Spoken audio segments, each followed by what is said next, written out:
apa sih gitu GPK itu gitu kan untuk menerima anak berkebutuhan khusus baik di sekolah reguler atau di SDPI itu kan nanti GPK tuh gini gitu kan.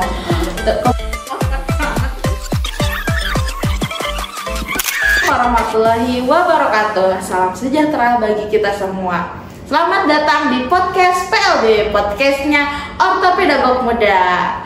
Oke teman-teman semuanya, kali ini kita bertemu lagi dengan moderator yang berbeda. Perkenalkan, nama saya Haudi Salsabila yang akan menjadi moderator pada podcast kali ini.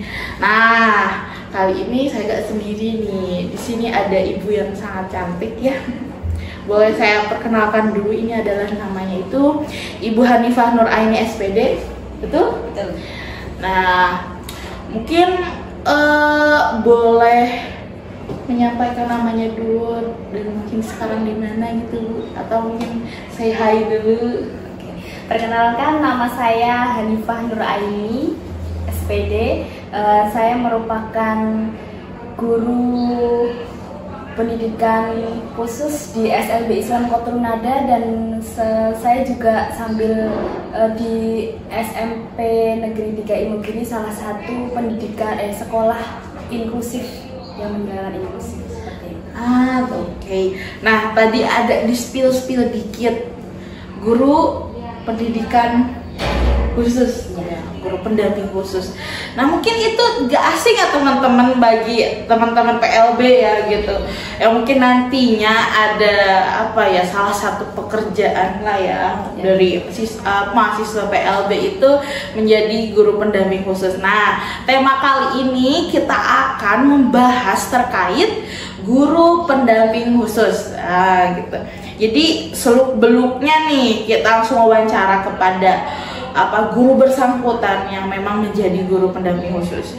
Oke, sebelum itu nggak afdol nih, teman-teman harus tahu CV dari narasumber kita yang sangat luar biasa ini. Oke, izinkan saya menyampaikan CV-nya ya Bu. Di sini ada namanya itu Bu Hanifah, tadi ya sudah disampaikan, Bu Hanifah Nur Aini SPD, merupakan lulusan UNY tahun 2017. 2018. Oh, 2018. Nah, kemudian ini pengalamannya yang sangat banyak ya di dunia pendidikan luar biasa ini. Pada tahun 2014 sampai 2017 merupakan guru les privat anak reguler. Nah, berarti bukan anak luar biasa aja ya. Sebelum ke anak luar biasa, saya mencoba anak reguler dulu. Pengalamannya bukan hanya tempat kerjanya bukan di yang anak-anak istimewa aja nih. Kemudian pada tahun 2017 sampai 2022 menjadi guru les privat siswa berkebutuhan khusus. Mungkin spesifiknya apa Ibu? Kalau pertama kali itu saya mendampingi les privat anak berkebutuhan khusus ABBS. ABBS. Iya, tapi dia disertai dengan agak hiperaktif gitu. Iya. Di salah satu sekolah inklusif di Jogja, anaknya itu. Dia tuh kelas 4 SD dia belum bisa membaca. Ya, sedangkan masih ada waktu 2 tahun untuk dia harus bisa membaca karena akan ujian. Ya, itu saya mengejarkan itu dan mengerjakan agar dia itu bisa duduk tenang, karena ABBS kan rata-rata melihat huruf, melihat angka gitu kan dia udah apa sih nih pusing gitu ya, jadinya dia muter. Nah, alhamdulillah sebelum sesuai waktu yang disepakati sebelum kelas 6 itu dia udah tuntas membaca, berhitung, dan sampai sekarang dia udah tumbuh menjadi anak yang ganteng, karena itu kan udah tahun berapa ya? Iya. Wah, alhamdulillah ya, udah ada peringkat ya. Itu pas pertama kali saya megang anak les privat yang itu anak berkebutuhan khusus. Oke, ternyata masih ada teman-teman. 2017 sampai 2021 menjadi guru TPA siswa berkebutuhan khusus ya di sini ya. Iya. Kemudian 2017 sampai sekarang menjadi guru SLB Islam Kotrunada. Nah, yang sekarang kita ambil podcast di sini. Kemudian pada tahun 2022 sampai sekarang menjadi GPK di salah satu SMP negeri yang ada di Jogja. Nah, mungkin itu apa ya, sedikitnya ya sih yang saya sampaikan gitu ya. Kalau prestasinya, aduh nanti terlalu banyak ya teman-teman. Oke, kalau kayak gitu mungkin di sini karena kita sangat singkat ya pertemuannya. Pasti teman-teman juga udah kepo tentang apa sih gitu GPK itu gitu. Karena memang kan sebetulnya ada materi ya dari apa tentang GPK. Oh, tapi mungkin hanya GPK tuh hanya kayak gini. Tapi kita langsung nih teman-teman bertanya kepada narasumber yang sangat luar biasa ini. Oke, mungkin saya mulai ya Bu. Oke. Mungkin sebelumnya boleh di-sharing ya terkait apa sih gitu guru pendamping khusus itu, karena mungkin terkadang beda ya antara materi yang disampaikan tuh GPK tuh gini tentang mungkin GPK yang realitinya tuh yang dirasakan tuh seperti ini gitu. Mungkin boleh disampaikan. Kalau dulu waktu saya kuliah itu tuh belum ada matkul guru pendamping khusus, itu belum ada, tapi nggak tahu ya kalau sekarang itu. Nah jadi dulu waktu kuliah itu memang nggak ada ya mata kuliah yang menjelaskan tentang guru pendamping khusus itu nggak ada. Tapi karena sekarang itu kan semua sekolah itu kan diwajibkan untuk menerima anak berkebutuhan khusus, baik itu di sekolah reguler, apalagi jadi nggak cuma di SLB gitu ya. Nah jadi kalau menurut saya ini guru pendamping khusus itu adalah guru yang mendampingi siswa berkebutuhan khusus di suatu sekolah penyelenggara pendidikan inklusif, seperti itu. Itu dari pengertian guru pendamping khusus itu sendiri. Nah terus selain itu juga jadi kan karena di sekolah SPPI atau sekolah penyelenggaraan pendidikan inklusif gitu ya, sekarang bahasanya kan seperti itu ya SPPI. Itu kan gurunya kan reguler semua ya, dari beberapa mapel, misalnya ada yang lulusan matematika, lulusan IPS dan sebagainya gitu ya. Jadi mungkin di sana kan masih awam gitu ya tentang anak berkebutuhan khusus. Nah jadi GPK itulah fungsi dari GPK sebagai guru pendamping khusus anak berkebutuhan khusus, seperti itu. Iya, sebetulnya sekarang pun tidak ada mata kuliah khusus, tapi pasti ya mungkin dosen-dosen menyampaikan nanti GPK tuh gini gitu kan.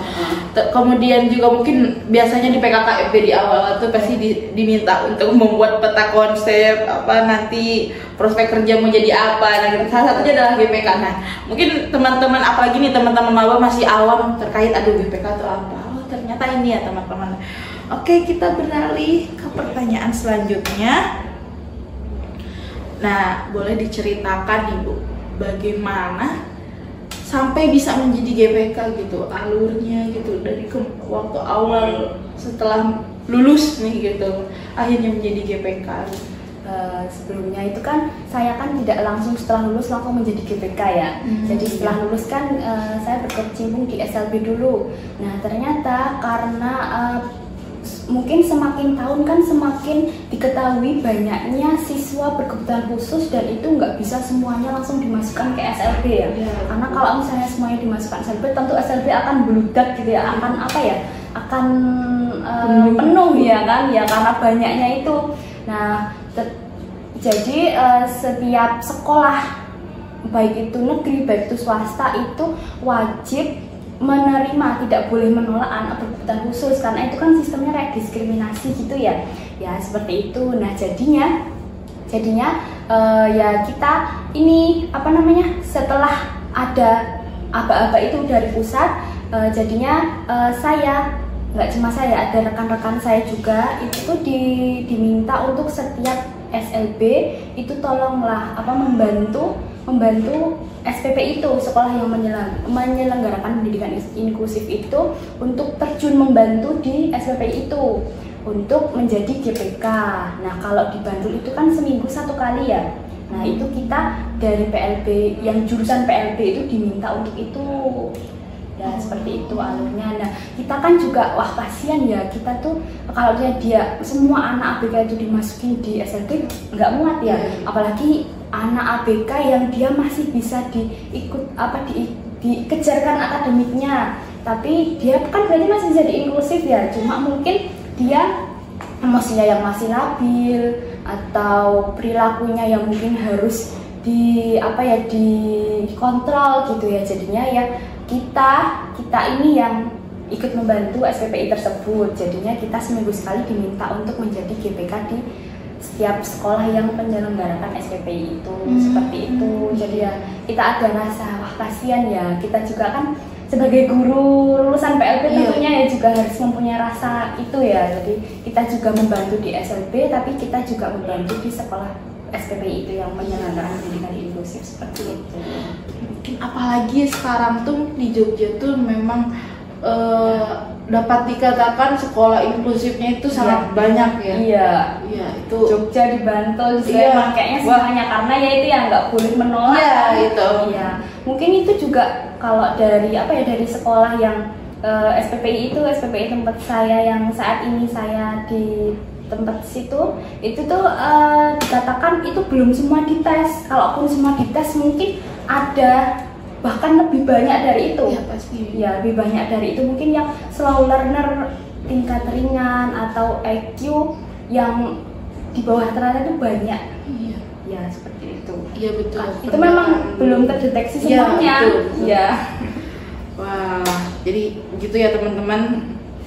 Jadi ya karena ada gerakan dari hati juga ya masa hanya di SLB aja, bagaimana dengan siswa yang di sekolah inklusif itu ya. Tentunya juga inginkan kita yang terbaik agar anak-anak itu tetap mendapatkan pelayanan yang terbaik gitu. Oke, wah bagus kan teman-teman. Oke, kita selanjutnya Bu. Nah ini pasti lebih ke praktiknya. Ibu yang sudah lama mengajar ini, apa sih perbedaan mengajar di menjadi guru reguler dengan menjadi guru pendamping khusus? Perbedaannya itu seperti apa? Guru reguler maksudnya guru di SLB atau guru yang non SLB?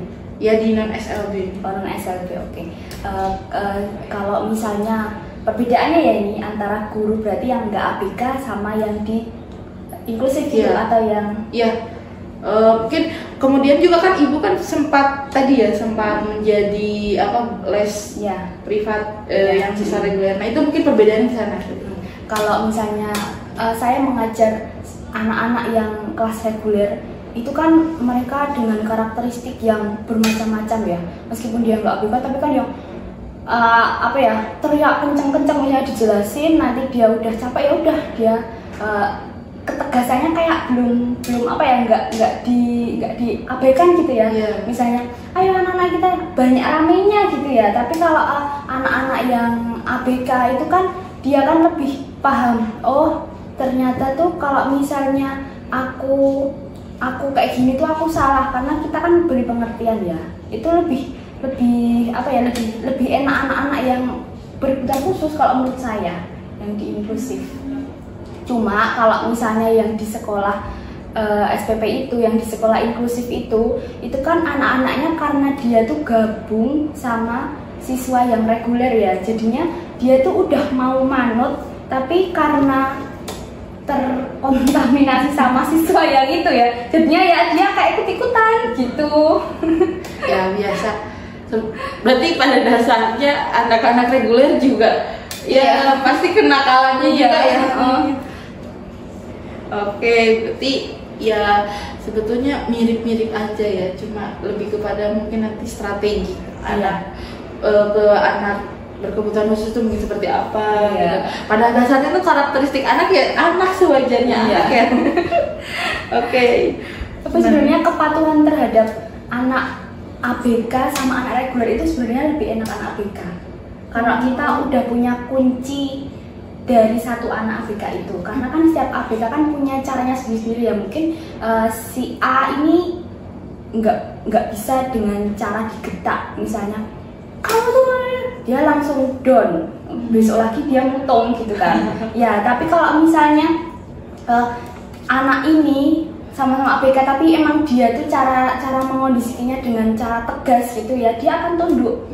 Tapi ada juga yang anak ABK dengan apa ya, dengan sifat yang dia tuh nggak bisa dikerasi tapi dilembutin, diemong, dielus-elus gitu ya, dia mau bisa gitu. Jadinya menurut saya lebih enak di apa namanya di inklusif daripada yang reguler yang benar-benar dia itu apa ya sulit gitu ya dikendaliin kalau menurut saya. Apa karena saya yang udah terlalu lama memegang anak seperti itu ya? Udah terbiasa jadinya agak berat malah. Iya.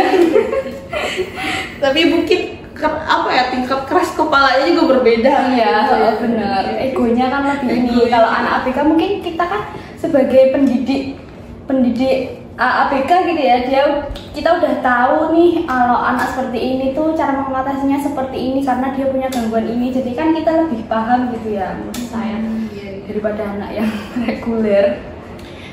Gitu jadi teman-teman ya, sama aja sebenarnya kalau ngajar pun ya. Iya. Cuma pinter-pinter teman-teman bagaimana caranya untuk mengondisikan anak-anak gitu. Oke, selanjutnya nih. Mungkin di sini bisa, siapa tahu ada teman-teman yang nantinya menjadi GPK. Sebetulnya itu untuk menjadi GPK tuh ada pedoman khususnya kah, Bu, atau memang ada syarat-syarat tertentu atau gimana gitu? Pedoman khusus maksudnya undang-undang dasar? Iya, misalkan untuk menjadi GPK tuh harus mengikuti ini gitu. Kayak serangkaian. Kalau selama ini saya menjadi GPK itu belum ada bimbingan seperti itu. Ya jadi apa ya, lebih kepada yang penting kamu itu tolong dampingi di sekolah ini. Saya juga diarahin, tolong kamu dampingi di sekolah ini. Terus anak-anak ABK-nya ada total jumlah sekian dengan karakteristik ABK seperti ini. Di alamatnya sekolahnya di sini. Silahkan nanti ketika kamu setiap triwulan 3 bulan sekali itu silahkan kamu laporan perkembangan anaknya itu seperti apa, seperti itu, cuma kayak gitu. Terus nanti misalnya kamu datang seminggu sekali ya, dalam sebulan itu kamu laporkan kinerja kamu itu kayak gimana. Misalnya hari ini kamu ngajarin anaknya ini, kamu mendampingi anak mata pelajaran ini, kamu ngedrill membaca anak ini karena anak ini belum bisa membaca, seperti itu. Jadi dilaporkan kinerja saya dan perkembangan anaknya itu seperti itu. Kalau sampai saat ini seperti itu.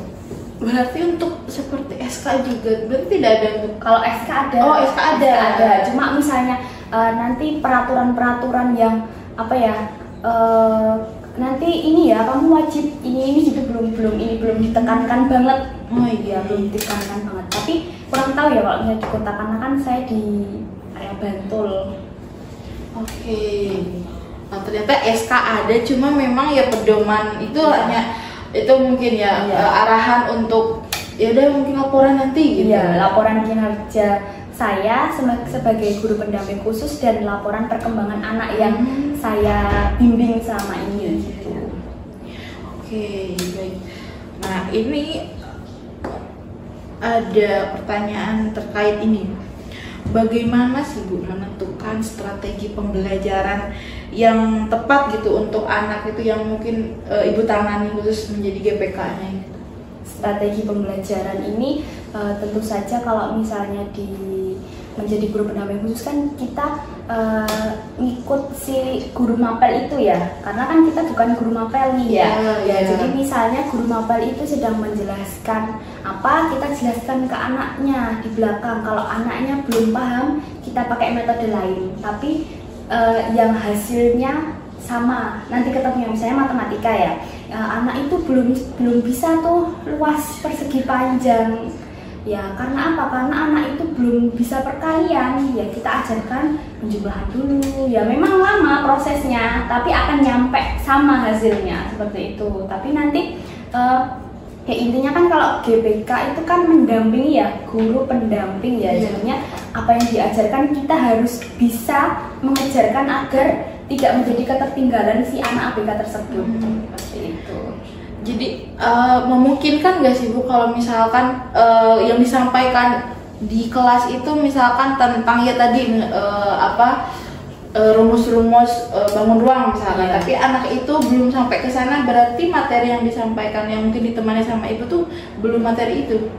Tetap pada saat itu materi itu, tapi nanti di pas istirahat atau waktu-waktu tertentu nanti akan saya seret anaknya ke belakang, atau mungkin kalau dia malu itu saya seret ke ruangan tersendiri biar dia tidak dikucilkan sama teman-temannya, karena kan di inklusif ya, Iya. biasanya di inklusif. Nah itu saya seret ke ruangan tersendiri, atau kalau dia nggak malu ya di ruang itu di pojokan, atau pokoknya mepet gitu, pokoknya jauh dari ini, terus saya ulang gini loh caranya. Oh ternyata kamu belum bisa ini ya, penjumlahan ya, oke kita drill sistemnya drill. Jadi setiap hari gitu saya kasih PR meskipun online gitu, ayo kerjakan ini penjumlahan, udah bisa penjumlahan, pengurangan, pembagian, oke sampai pada titiknya dia bisa rumus ini, oh kayak gini tuh rumusnya. Iya karena kamu kan udah bisa perkalian itu kan dari bisa penjumlahan dulu ya, penjumlahan, pengurangan, dan bisa perkalian ya, seperti itu.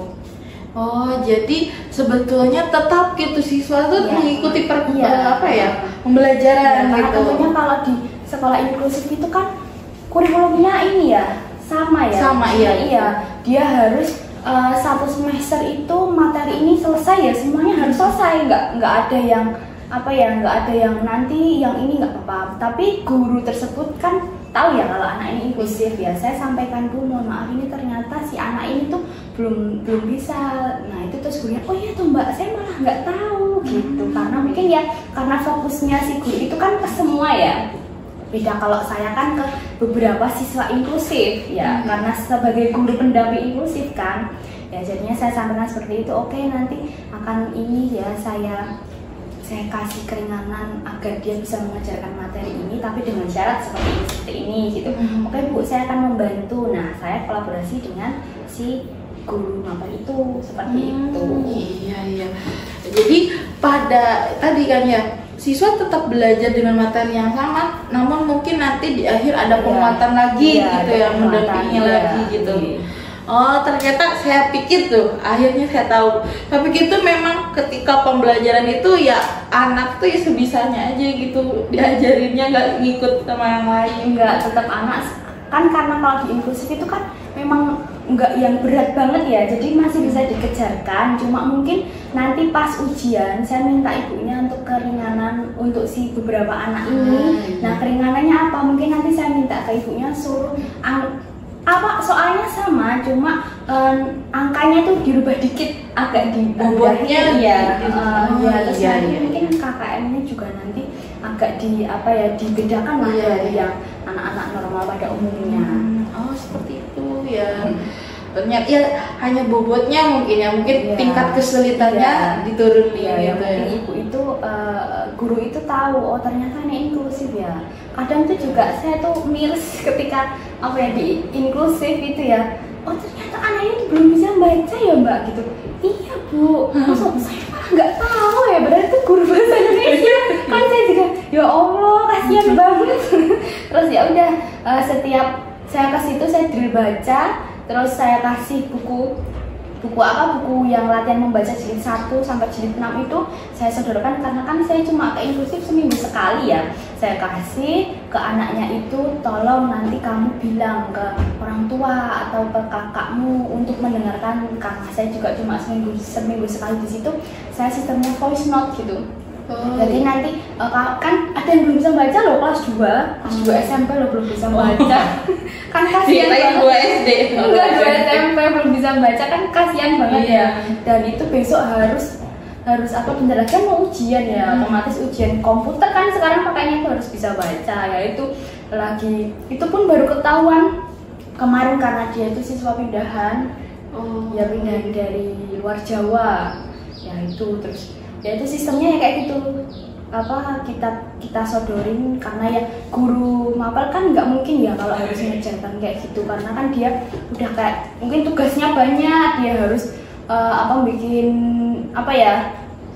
karena itu tuh nggak ada mbak di materi itu, membaca itu nggak ada gitu kan. Kalau guru mapel di suatu sekolah reguler kan seperti itu ya, jadi kita yang sebagai guru pendamping khusus yang harus tergerak untuk inisiatif, anak itu belum bisa baca, oke kita drill membaca dengan cara seperti ini, seperti itu.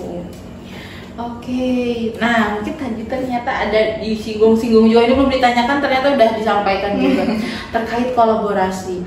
Karena kan tadi ya disampaikan bahwa ya GPK itu berbeda dengan guru kelas ya, kita hanya mendampingi siswa tertentu saja. Bentuk kolaborasinya itu seperti apa ya? Kolaborasi mungkin tadi ada membicarakan terkait anak ini ternyata gini keadaannya. Selain dari itu ya nanti di kantor gitu kan, nanti di kantor ketika udah jam pembelajaran selesai gitu kan, nanti saya balik kantor, terus nanti guru kelas itu guru mapel ya, lebih ke guru mapel itu nanti bilang, Bu tadi itu ya si A ini tuh gini-gini loh, emang dia itu inklusif kalau boleh tahu inklusifnya apa ya gitu kan. Langsung oh iya Bu, dia tuh ini gini, sebenarnya tuh dia tuh gini-gini.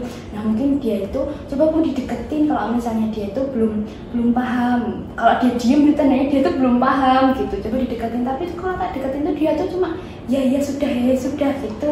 Nah coba Bu dengan cara seperti ini gitu. Jadi kita juga selain di kelas ngobrolnya juga di kantor. Kadang di kantor juga ya namanya guru yang diobrolin pasti anaknya ya. Iya. Ya, jadi ketika pas saya jam di sekolah inklusif itu, nah nggak cuma di ini kolaborasinya, saya juga nggak cuma di kelas tapi juga di kantor, kita saling memikirkan gimana sih Mbak caranya ini anak ini biar bisa ini loh, bisa ngikutin aku, biar dia tuh bisa nurut tuh seperti apa, ini loh Mbak anak hiperaktif kayak gitu caranya kayak gimana gitu, tanya-tanya kayak gitu. Seperti itu juga kita kolaborasi dengan guru BK, misalnya nanti ada kejadian apa, saya kasih ke BK, Pak mohon maaf tadi tuh dengan perilaku ini, nah dipanggil. Terus saya juga bilang ke guru BK, Pak tolong yang ini jangan dikerasi ya, karena tipe anak seperti ini kalau dikerasi nanti malah dia bakalan melunjak gitu kan, ada ya tipe ABK yang seperti itu ya, itu bentuk kolaborasi kita seperti itu. Untuk penyusunan strategi di pembelajaran kayak gitu berarti tidak kayak strategi di kelas klasikal gitu enggak ya? Penyusunan strategi pembelajarannya di satu kelas itu berarti nggak ikut campur juga Ibu di satu kelas gitu ya? Itu enggak, aku lebih ke anaknya sih. Ke anaknya ya, berarti saya dampingin di sini ada. Ini saya jejerin, terus saya di sini, nanti saya keliling lompat ke sini. Pokoknya satu deret ini harus ABK. Gitu. Nggak bisa kan kalau misalnya kan ya itu namanya sekolah inklusif ya. Jadi ada di sini, ada di sini. Tapi ketika saya masuk itu anak-anak itu harus jejer.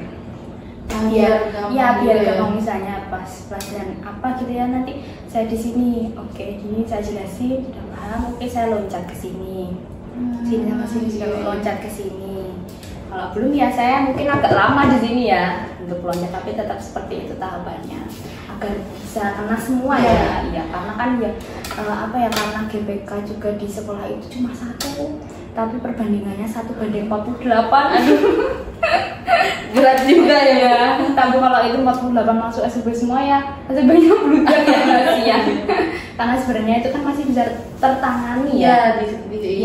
Masih bisa dioptimalkan ya. Cuma itu butuh arahan-arahan sedikit-sedikit aja dari kita. Kemudian kalau Ibu boleh sambil minum dulu takut seret gitu Bu. Oke, kalau untuk kolaborasi dengan keluarga, orang tua kayak gitu ada nggak Bu? Ada. Saya pernah home visit karena kan dari saya pribadi nih ya, karena saya juga udah dikasih tugas sama dinas itu, tolong kamu terjun di ini. Tapi waktu misalnya di hari ini saya sedang berhalangan hadir, misalnya anak saya sedang sakit atau saya yang sedang kurang enak badan gitu, nah saya menggantinya dengan cara home visit. Nah dengan cara home visit itu saya ganti. Nah saya kan kalau home visit kan berarti nggak cuma bertemu dengan anaknya, otomatis dengan orang tuanya, dengan saudaranya, dengan adiknya seperti itu, dan jadinya kan saya tahu lingkungannya tuh seperti itu. Dan saya juga pernah mencoba ngobrol dengan orang tuanya ya, orang tua si anak itu. Pernah suatu ketika itu saya datang ke rumahnya, itu ternyata anak itu ABK karena kecelakaan. Jadi daun telinganya itu ini loh apa namanya? Jadi ke depan jadi gini loh. Nah itu yang menyebabkan dia tunarungu. Nah terus saya kan cross check ya, penyebabnya apa gini-gini. Oleh sebab itu makanya tuh kadang tuh dia tuh suka minder karena ini ya, itu wawancara seperti itu yang malah jadi saya tahu kan. Kalau mungkin nggak dengan cara saya home visit ya saya nggak bakalan tahu iya kan ya, keadaan ekonominya, keadaan kenapa kok dia bisa jadi seperti ini, asal mulanya dari mana, mungkin ada yang bilang kejang-kejang sebenarnya dan sebagainya. Itu kan kita jadi tahu, padahal kita juga nggak ingin mengorek terlalu dalam, tapi si orang tua itu mungkin karena mohon maaf Bu, perkenalkan saya Hanifah, saya sebagai guru pendamping atas nama anak ibu, seperti itu kan. Jadi dia, oh iya Bu, terima kasih sudah ini ya, dari itu terus saya sampaikanlah ke hari berikutnya tuh, saya sampaikan ke sekolah itu, sekolah inklusifnya itu.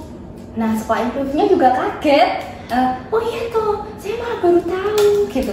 Nah iya Bu, ya jadinya ini ya apa ya, lebih gatok gitu ya, lebih bahasa Jawanya lebih gatok gitu ya, lebih gatok tuh. Oh iya. Lebih apa ya, lebih oh iya terima kasih ya Mbak atas informasinya, jadi saya jadi tahu. Nah saya juga kalau misalnya saya nggak bisnis juga saya nggak bakalan tahu Pak kalau seperti ini ya, karena saya mengganti masih tanggung jawab ya, karena saya yang harusnya mendampingi di kelas, tapi ternyata saya nggak bisa karena sakit sehingga saya mengganti dengan home visit. Dan ternyata dari home visit itu saya mendapatkan banyak hal yang belum saya tahu, menjadi kan saya jadi lebih mudah menangani anak itu kan. Oh ternyata selama ini kan guru itu ketika memberi pelajaran dengan cara mendikte itu pakai masker. Nah anak itu kan nggak tahu ya. Nah dari cerita itu, jadi kan si guru itu kan jadi, ya Allah maaf ya Dek ya, Bu Guru nggak tahu gitu ya. Saya juga baru tahu ini karena home visit ini ya, itu suatu cerita yang menarik juga ya. Itu ya Home visit ternyata belajar banget Bu. Ya enggak, ketika saya nggak bisa, saya menggantinya dengan cara itu. Iya, prioritas. Baik, selanjutnya kan tadi mungkin Ibu dalam satu sekolah itu dapat apa ya, perbandingannya 1 berbanding 40 berapa tadi Bu? 48 kalau waktu bulan pertama dulu waktu saya masuk ya, kalau sekarang 30 berapa. Nah itu berarti Bu dalam satu kelas tuh beragam karakteristik anak, bukan hanya mungkin tunarungu. Beragam, iya. Tapi kalau yang tahun ini itu tunarungu udah lulus ya, udah lulus. Jadi tunarungu tinggal 1, tapi itu nggak begitu berat banget karena dia juga menggunakan alat ya, menggunakan alat. Tapi masih berat yang waktu itu. Tapi kalau yang tahun ini juga tetap sama ya, kalau di inklusif itu kan kalau di inklusif saya nggak ada autis sih, jadi nggak ada yang tantrum gitu, nggak ada ya. Jadi kebanyakan malah retardasi mental, ya retardasi mental ringan, sedang, terus slow learner gitu-gitu. Kalau yang tunarungu cuma tinggal 1. Ya yang tadi yang saya ceritain itu baru aja lulus kemarin. Oh iya. Nah, dengan karakteristik yang beragam itu ya Bu, bagaimana Ibu bisa mendampingi gitu dalam satu kelas itu? Karena kan karakteristiknya berbeda ya. Kalau semuanya mungkin hambatan pendengaran kan bisa pakai itu gitu, tapi kan mungkin berbeda-beda. Itu bagaimana?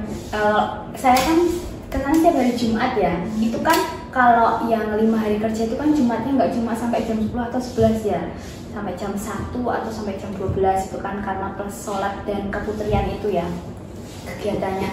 Saya kan hadir dari pagi. Nanti di jam pertama saya ke kelas 7 ya misalnya. Kalau di sana kan ABK-nya ngumpulnya di satu kelas gitu ya. Di satu kelas itu tapi ada di situ kumpulan ABK gitu ya. Jadi saya misalnya jam pertama saya di kelas 7C misalnya. Oke, mata pelajaran saya lihat di jadwal, mata pelajaran ini ya. Oke, saya ke kelas 7C. Setelah mapel itu selesai, saya lihat jadwal yang ada ABK-nya lagi. Oh, di kelas ini nih, di kelas 8A gitu ya. Oke, saya lompat lagi kelas 8A. Setelah mapel itu selesai, tuntas gitu, saya lompat di kelas 8A. Dan sudah lanjut lagi jam istirahat saya sendiri yang yang memanajemen ini semua. Jadi nggak ada dari sekolah, Mbak nanti kamu tolong ini ya, tolong kelas ini, saya nanti kelas ini, tolong pantauin ini, enggak. Jadi semuanya kayak apa ya, terlalu percaya mungkin sama saya gimana ya, jadinya ya itu jadinya ya saya yang karena juga mungkin dari sekolahnya sudah mempercayakan sepenuhnya ke saya cuma dikasih jadwal yang ada ABK-nya di kelas 7 ini, yang kelas 8 ini, di kelas 9 ada ini, monggo kayak gitu. Berarti saya harus berpencar itu. Kalau pas jam istirahat gitu saya juga gunakan waktu untuk yaitu tadi drill baca. Setelah pulang sekolah juga drill berhitung misalnya kayak gitu. Jadi ya full nggak ada ini istirahatnya nanti ketika dia pulang, karena ya memang saya kan cuma seminggu sekali di situ, jadinya ya harus dioptimalkan betul waktu itu karena cuma seminggu sekali seperti itu.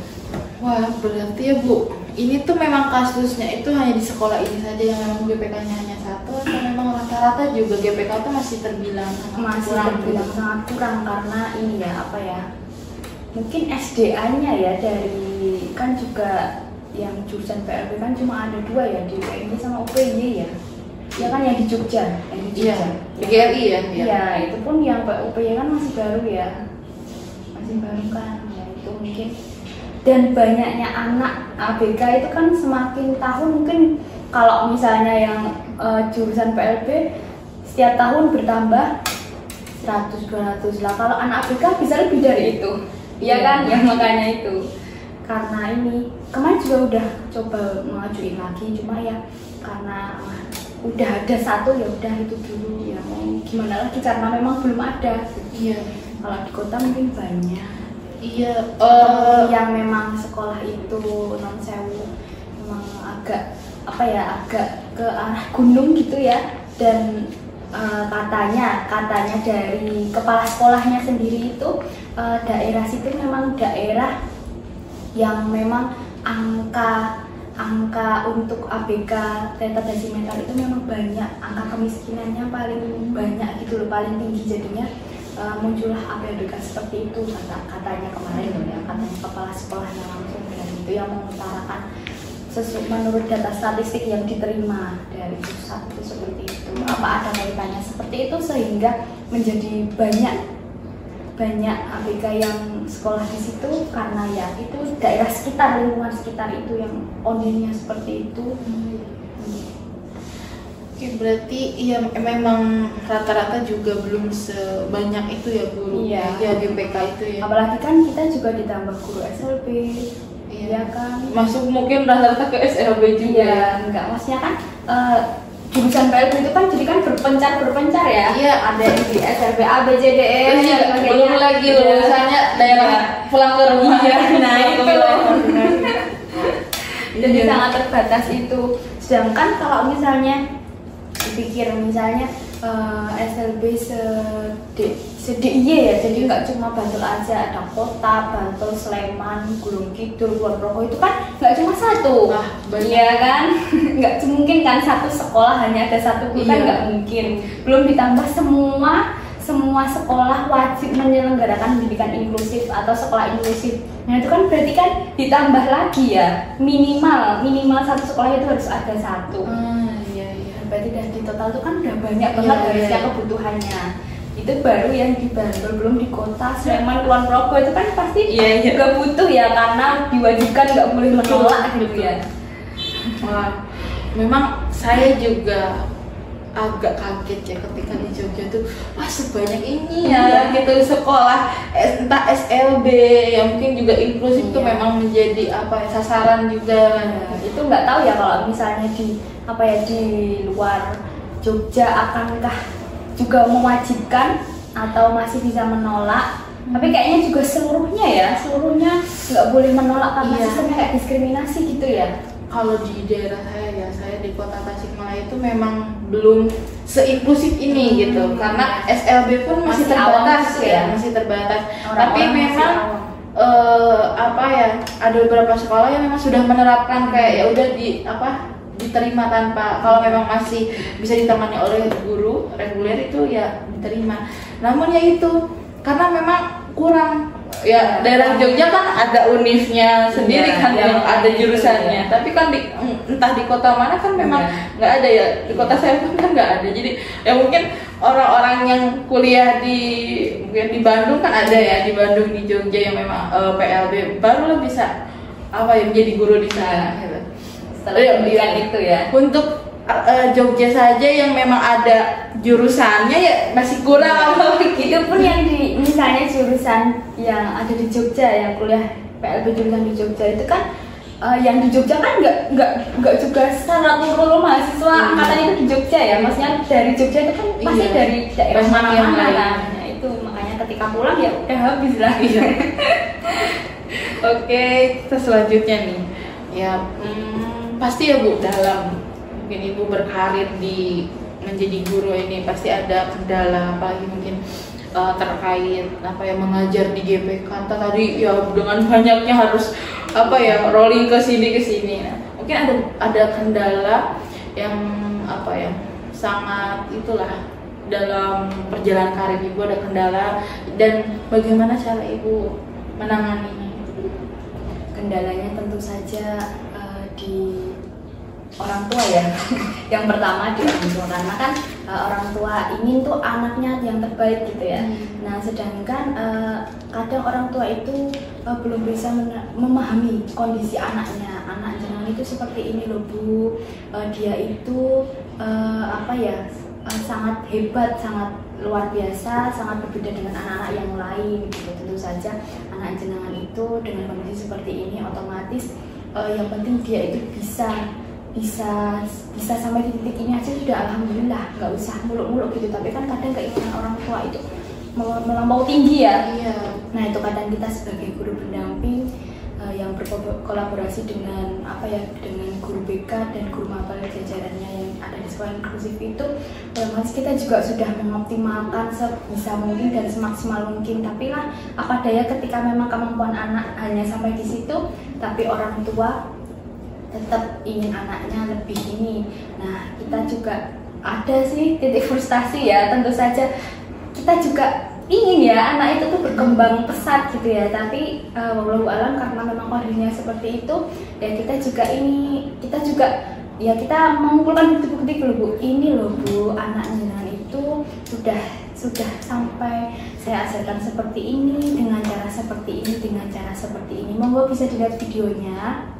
Nah, tapi kalau memang hasilnya seperti itu yang mohon diterima ya, intinya kita beri apa ya penjelasan dengan sesingkat-singkatnya, sejelas-jelasnya kepada orang tua bahwa anak jalan itu udah hebat bisa sampai titik ini dengan kebutuhan khusus seperti ini gitu.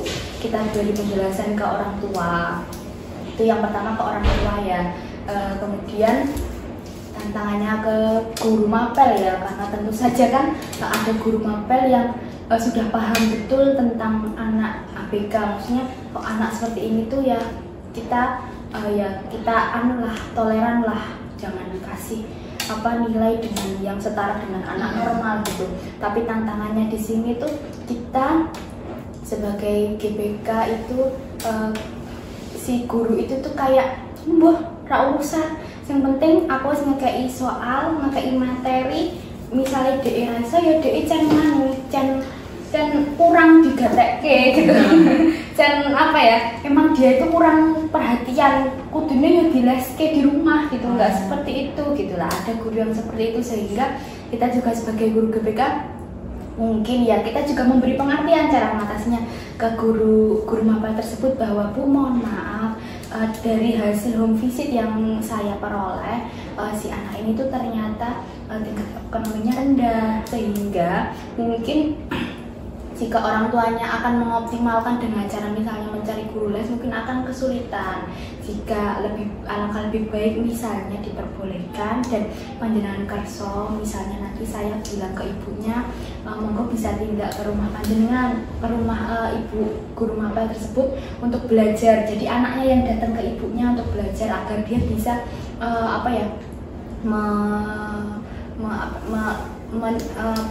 mengejar ketertinggalannya gitu ya. Terus oh ya nggak apa-apa mbak nih kayak gitu, oh iya toh mbak ternyata dia orang yang ini toh, iya Bu kemarin kan saya visi ternyata ya saya yang kayak menengahi gitu ya, jangan ya cuma seperti itu saya bisanya. Yaitu tantangannya ke orang tua sama ke guru mapel itu, karena kan ya nggak semua guru mapel bisa memberi toleran ya ke anak-anak ABK. Ada juga yang saklek gitu ya, ada. Iya, seperti itu. itu mungkin ekspektasi orang tua itu yang memang ya menginginkan anaknya itu ya dapat gini-gini ya. Tapi ya maksudnya itu bukan memang sudah tidak bisa ya, tapi mungkin caranya berbeda. Menurut saya ini sudah luar biasa loh Bu, bisa sampai di titik ini, bisa lulus, bisa memperoleh predikat ini, bisa untuk mendaftar besok untuk ke SMA atau SMK ya. Tapi memang ya meskipun kayak gini, tapi ini udah hebat loh, udah bisa lulus kayak seperti itu ya. Kita memberi apa ya, pengertian. Iya. Begitupun juga ke guru mapel. Betul, guru mapel juga mungkin apa ya, pengetahuan terkait ya, keragaman seperti itu juga kan memang tidak semua orang sudah tahu ya gitu. Ya karena kan itu ya yang dipelajari kan hanya di dunia pendidikan luar biasa ya. Betul. Jadi kita yang memberi pengertian ke mereka. Tapi alhamdulillahnya tuh setahu saya tuh memang sekarang di FIPP UNY yaitu ada mata kuliah, mungkin MBKM juga ada. Sekarang ya karena ada MBKM. Ya, dan itu nggak ada loh. Ya itu tuh jurusan lain pun itu ada namanya itu pendidikan. Iya, jadi sekarang di guru-guru tahu universitas swasta juga ada. Iya, sekarang udah itulah mungkin mempersiapkan calon-calon guru yang memang di luar dari lulusan PLB itu agar tahu ya ternyata karakteristik anak ada yang seperti ini. Meskipun hanya beberapa dari SKS itu hanya beberapa, 2 SKS atau paling SKS itu ada cuplikan untuk biar semua orang itu tahu kalau ada ini di sekitar kita gitu ya. Bagaimana nanti siswanya kalau seperti ini kan gitu ya. Betul. Ya. Alhamdulillahnya ya sekarang udah mulai meningkat ya. Oke, mungkin tadi untuk pertanyaan-pertanyaan terkait ya dunia guru pendidikan khusus itu, pendamping khusus itu sudah cukup ya Bu. Karena memang ini sudah lama juga ternyata ya, tapi sebenarnya masih pengen ngobrol ya Bu, karena semenarik itu. Apalagi mungkin saya pribadi yang nantinya insya Allah kembali lagi ke daerah saya dengan banyaknya cita-cita, ternyata dengan melihat wah Yogyakarta ternyata pendidikannya udah sebagus ini gitu, ingin membawa amin, karena memang ini harus ada kesadaran dari kita semua yang terkait ini. Nah mungkin di sini ada saran pesan kepada teman-teman yang menonton nih atau mendengarkan, bagaimana mungkin nanti siapa tahu ada yang bercita-cita sebagai guru pendamping khusus gitu ya, apa tiba-tiba ditunjuk oleh dinas kamu harus ini. Mungkin ada saran dan pesannya. Tetap semangat ya, tetap semangat. Kita tuh nggak boleh menyerah, nggak boleh gampang menyerah ketika kita dikucilkan atau misalnya dianggap remeh oleh orang lain gitu. Kita tetap semangat karena sesuai misi kita harus bisa lebih kita tahu potensi anak-anak kita, meskipun dengan keterbatasannya tentu anak-anak kita itu punya banyak potensi di baliknya itu. Jadi kita tetap semangat untuk mengembangkan itu, kita buktikan bahwa anak-anak kita bisa lebih dari yang lainnya. Iya, betul. Wah, Masya Allah sekali. Jadi begitu teman-teman, harapannya tadi banyak sekali ilmu yang didapatkan ya, alhamdulillah ya begitu. Mungkin kalau memang teman-teman ada yang observasi gitu, ada mata kuliah hambatan pendengaran itu bisa ke sini ya, karena ini memang bukan spesialis sekolah tunarungu, tapi memang lebih banyaknya tunarungu ya. Teman-teman boleh ke sini ya untuk main-main, karena memang ada ini juga metode khusus. Iya, metode khusus yang ngaji juga ada ya. Iya, boleh teman-teman kesini main-main, nggak ada salahnya, boleh. Nah ini diingat ya wajah ibunya. Ibu saya pernah nonton ibu di podcast di YouTube jangan gitu. Ya baik, begitu saja mungkin Ibu. Semoga Ibu sehat selalu. Amin. Ya saya juga bisa pasti menjadi seperti ibu yang sangat hebat ini ya, karena kadang juga saya guru guru SLB ternyata nggak semudah ini gitu kan. Tapi kalau udah dijalanin mudah kok. Iya, insya Allah ya gitu kan. Belum ini ya, masih angan-angannya Iya, gitu kan. betul, Masih, betul, oh betul. ternyata berat, ternyata kalau udah dijalanin ya enak kok, enjoy. Iya. Malah lebih enak jadi guru yang ini menangani kayak gini anak berkebutuhan khusus daripada guru reguler kalau menurut saya. Ini kalau teman-teman tahu ya, ini anak-anaknya udah pada ngeliatin ibunya. Aduh, ibu lagi ngapain? Oke, mungkin itu saja Ibu. Terima kasih atas waktunya. Ini padahal kita udah sore ya Bu. Semoga ilmu yang tadi Ibu sampaikan dapat bermanfaat dan pesan tadi yang Ibu sampaikan didengar ya teman-teman. Oke, diperhatikan. Sekian podcast kali ini. Sampai jumpa di podcast selanjutnya. Wassalamualaikum warahmatullahi wabarakatuh.